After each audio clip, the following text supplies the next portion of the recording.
Welcome back, Pokemon fans. My name is Howie with PokemonKing.com. We are continuing our battle series for the Monotype Pokemon teams. So we're doing a Monotype battle today, and this time we are doing Fire-type. Now, Fire-type is an interesting type because there is no dual typing among any Fire-type Pokemon outside of Volcanion that is neutral or resistant in any way to Water-type attacks, which is a big problem for us. So basically, this team is all about crash and burn. It's getting in, doing as much damage as humanly possible, and getting out. So hopefully this match won't be very long, because I think the shorter the match is, the more that favors us.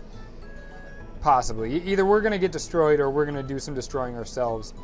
Basically, I didn't want to do a Sun team, but looking at the selections that we had, I had to go with two Sunny Day users, Ninetales and Charizard. That has the Charizard Y, which of course induces Sun. And so I had to have both of those Pokemon because Sun was a big part of making this team viable. And as you can see, Fire type attacks will do large amounts of damage to 4 of his 6 Pokemon. The only 2 that resist will be his Charizard and his Salamence. Salamence will be an issue for our team, no doubt, but Salamence is an issue for lots of teams, so that's not outside of the norm. I know it's obvious, but I'm going to open up with the Ninetales just to get some Sun up. And Ninetales does have the Focus Sash and Hypnosis, so we might be able to get something to sleep. So without any further ado, let's get into this battle. I'm changing this display so you can see the entire screen. Thank you for the battle, by the way, Danners. I very much appreciate it. And as far as who my opponent is opening up with, it could be any one of several Pokemon. I'm not sure which one she is going to go with. Goes with the Pachirisu. I've never gone up against one of these before. They're typically not very competitive, though, so this is actually good news for us coming out of the gate. Also, we might have a chance to outspeed with Ninetales and put it to sleep before anything else can happen to us. I'm thinking something gimmicky is going to happen, so I'm just going to use the Hypnosis to put it down and prevent anything like that from happening. We do connect. I know Hypnosis is a very low accuracy move, but when you're running a Ninetales, it's the move pool is very limited. Typically, after the obligatory Stab and Sunny Day for the ability, you're pretty open to choose from any number of middling type moves. Hypnosis was none I just happened to choose because putting something to sleep proved a lot more valuable than a lot of other things that I could be doing with Ninetales. We will now follow up with a Flamethrower, because that is our primary stab attack. And luckily that did, okay, that was actually a critical hit, so that was fairly surprising. The Nuzzle comes off, so that does 2 things that are very annoying. 1, it paralyzes our Ninetales, and 2, it breaks our Focus Sash. So those 2 things are not what we're looking for. And 3, also Pachirisu will now outspeed us on the next turn.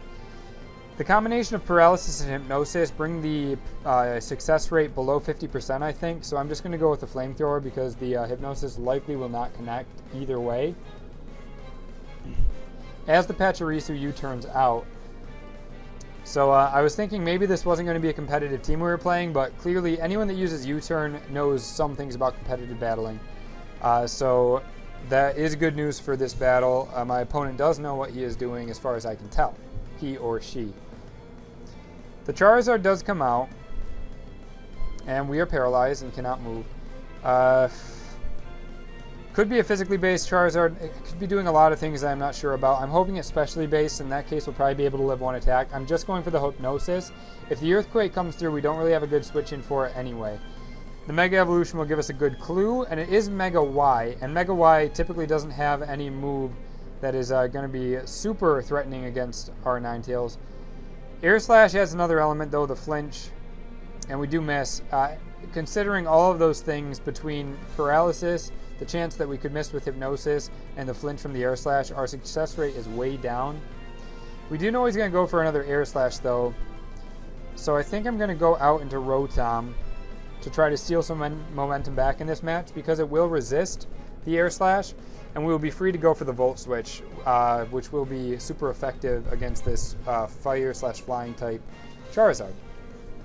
We'll get a good read on how offensive this Pokemon is by how much this does, and luckily that does probably not is going to be a 4-hit KO, so anytime there's going to be an Air Slash, we can reasonably switch in without any sorts of fear into this Rotom Heat. So like I said, we are going to Volt Switch out and see what he does. He is going to switch. He is going to switch. He did not have a ground type Pokemon, so we're free to do this. The Pachirisu does come in. And the Volt Switch... Okay, so the Pachirisu has Volt Absorb. Like I said, I have not played against a Pachirisu before. So unfortunate for us, we're going to have to watch out for that. We are not free to Volt Switch like I thought, and that's actually worse than my opponent having a ground type Pokemon, which would be immune. So the question is, what do we go into now? I kind of just want to go into Torkoal to set up some rocks. And I think that's what I'm going to do. Because we're starting to reach the mid stages of this battle as the turns start to pass by. And I'm going to need my Stealth Rocks, I think, considering how offensively based my team is. The Sweet Kiss does come through, and does that confuse me or put me asleep? It confuses us, so we are going to be confused. And I think my best counter to that right now is to just go for a Yawn, because he's going to bring in something that's going to obviously threaten the Torkoal. And Yawn will either force something to go to sleep, or force something to switch out. And either way, that's going to buy us another turn to hopefully get the Stealth Rocks up. And if it goes through, it'll buy us a turn of confusion.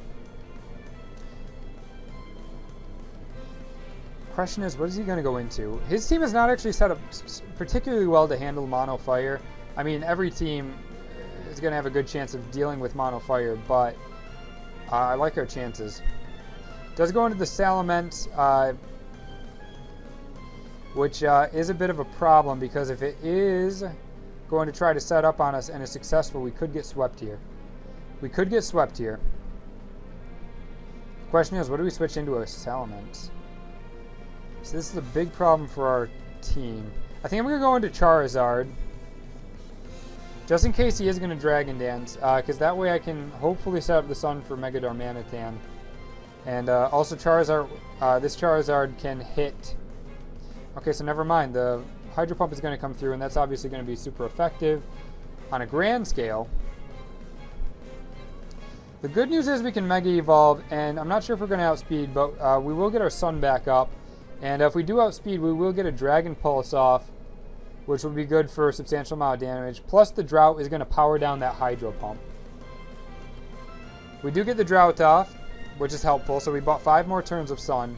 And we do outspeed, so we're going to get unstabbed, I believe, Dragon Pulse off. And it won't take out the Salamence, but that's okay. Even though he's setting up with the Dragon Dance, we do have Extreme Speed. We do have Extreme Speed Arcanine, which can polish it off from this range. So we're going to have to sacrifice something at this point, and it may as well be the Charizard, as the Dragon Claw does come through. And does take out our Charizard. So that's too bad. That's one of our Sunsetters that goes down, and our other one is paralyzed. We do see the Moxie. Again, it does not matter very much at this point, because we can bring in Arcanine pretty much no problem. Pretty much no problem to go for the Extreme Speed. He can switch out here and preserve the Salamence, and if that's the case, we're going to want to get up Stealth Rocks. He does not switch out, so we're going to be okay. That should be enough to take out the Salamence. It is. We do show... he was carrying the Rocky Helmet, which is a bit of a surprise. If you're going to run a setup sweeper, typically the best choice is either Life Orb for additional damage or Lumberry for additional survivability. Lumberry, if you do not know, is the the berry that will cure you of any status ailment if you get it. So if you, for example, are a physical setup sweeper and get burnt, the Lumberry will cure that right away. So we do have a Stoutland staring down our face right now. I think Torkoal might be the best choice, and that's what I'm going to go into right now, because it's our most physically defensive Pokemon, and it also resists this Pokemon Stab, which is normal.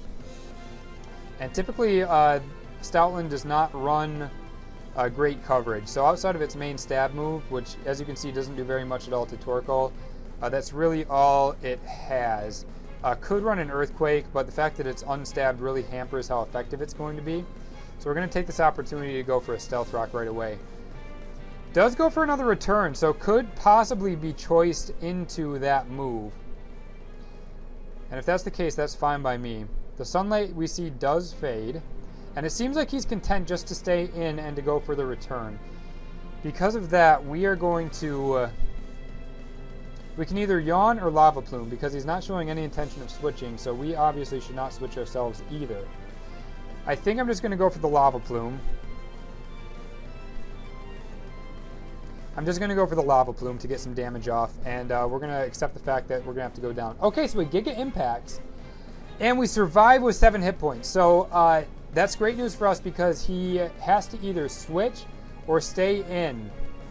And if he stays in, obviously when you use Giga Impact, you cannot do anything the next turn. So we are clear just to go for Lava Plume. We do snag the burn as well, so that's good news for later in the battle. If he wants to come back out, he is not going to be able to do very much damage at all.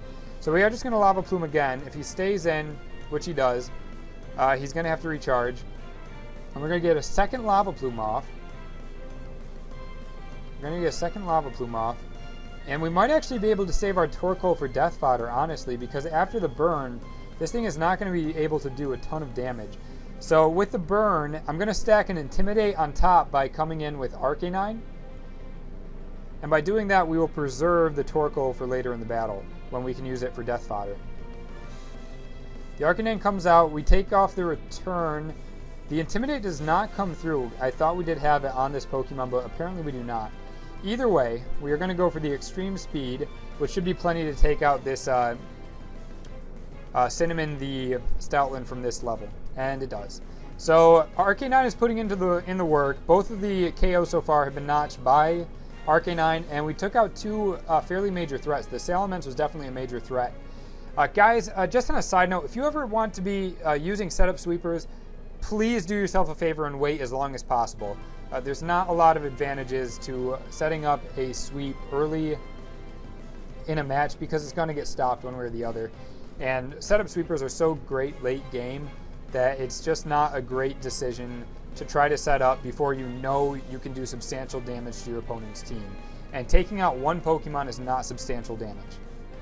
We're going to bring in Ninetales now to reset up our Sun. And also because I think it can deal with this Pachirisu fairly well, even with the Paralysis. Which is going to try to, again, spread status and confusion and that sort of thing. Pachirisu gets some recovery. Now we can either go for Hypnosis, which I think we are going to do, or Will-O-Wisp, or Flamethrower. I think I'm going to go for Hypnosis, just because we don't really have a reason not to. The Hyper Fang comes out, which is going to take out half of our remaining HP. Nope, okay, so that's just a straight-up attack.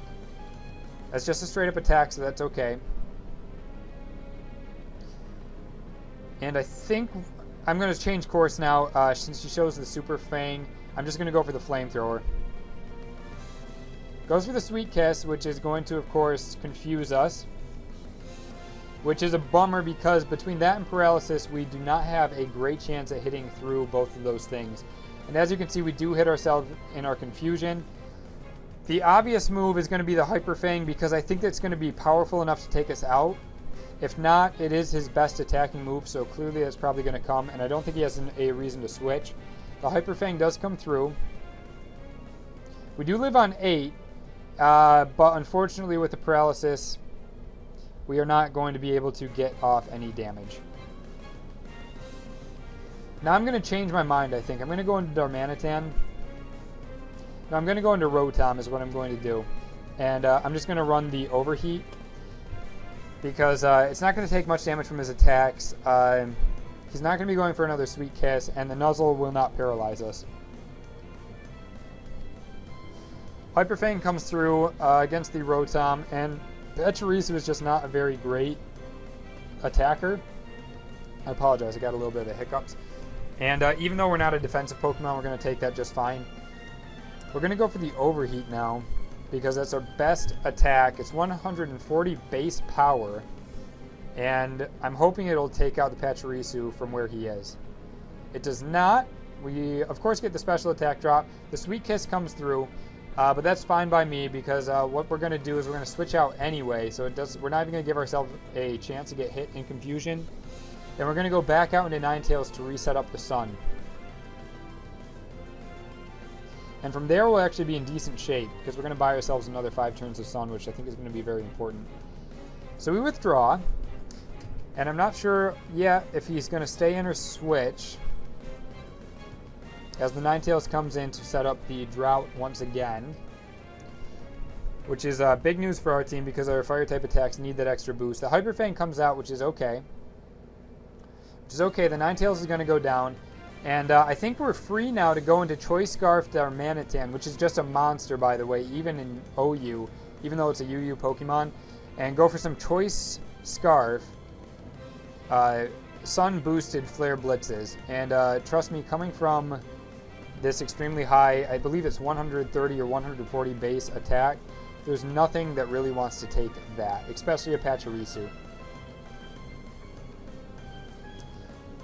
My opponent's going to stay in because no one, again, wants to switch into a Choice Scarf Sun-boosted Flare Blitz, and we're going to notch the KO on the Pachirisu. I don't think Pachirisu has static. Either way, if he did, it does not activate, thankfully. Now my opponent has some choices to make. He's down to 3 Pokemon, and he's staring down the barrel of a one of the best attacking Pokemon in the game, which is the Flare Blitzing Darmanitan. A one-trick pony maybe, but it's a very good one-trick that Darmanitan does have.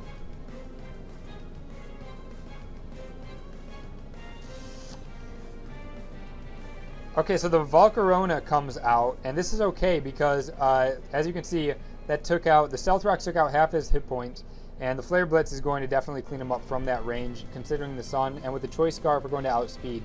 So there shouldn't be a problem. I think we're looking at a dead Volcarona. Oh, I should have refilled my water before this battle. The Flare Blitz, as you can see, is going to do substantial damage and take out the Volcarona. So now we are down to 2 Pokemon that we have to take out. The recoil hurts just a little bit, but that's okay. Now, what you see I did, I could have went out to Darmanitan right away and started Flare Blitzing, but instead I hung back and waited. And that was a great move on my part because unlike my opponent who decided to use his most offensive Pokemon first, he ran out of fire power for the end of the battle.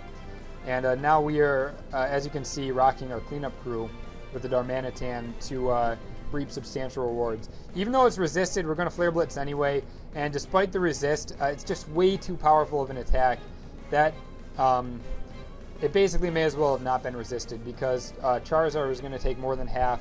And after the Stealth Rock damage, between the Fire Flying type taking out half his hit points, that was the end of that Charizard. Now we see the Fluffy is the last thing left. So unless something really gimmicky happens, which I don't think it will, if he has a Sleep Powder, he might be able to survive a few more turns, but that's only going to get him so far. And if not, the Flare Blitz will end this match. So the question is, does he have the Sleep Powder? He does not. He goes just for the Toxic, and clearly the Flare Blitz is going to be enough to take out the Whimsicott.